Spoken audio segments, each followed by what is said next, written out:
স্বামীর সাথে চোখ গরম করবেন না। স্বামী বাজারে বাহিরে গিয়া কত পরিশ্রম করে কামাই রুজি করে আপনাকে আরামে ঘুম পাড়ায় খানার আয়োজন করে, এগুলো যদি জানতেন কষ্ট দিতেন না।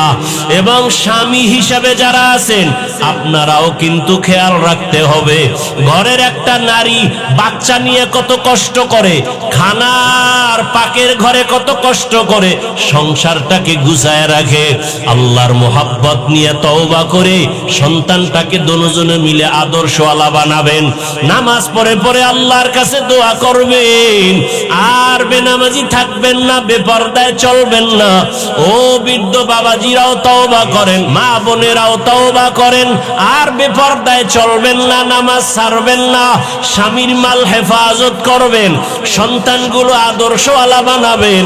এখানে কত আল্লাহর বান্দা আছেন, মা নাই বাবাও নাই, আমার মায়ার নবীও বড় ইতিম,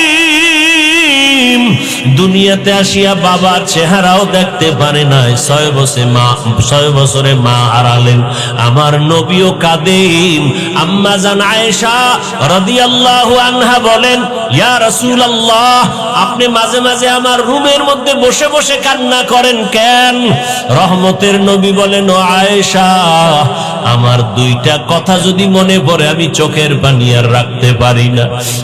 এক, আমার জীবনে দুঃখের সময় আমি দুনিয়াতে আইসা বাবার চেহারা দেখতে পারি নাই, 6 বছরে মা হারাইছি। এক সময় আরবের মানুষ আমার বিরোধিতা করতে করতে আমার রাস্তায় কাটা দিত, সেই সময় আমার একমাত্র আপন ছিল খাদিজা নামের বিবি। ওই খাদিজার কথা মনে পড়লে চোখের পানি ধরে রাখতে পারি না। ও আয়েশা, ওই খাদিজা আমার এত উপকার করতো।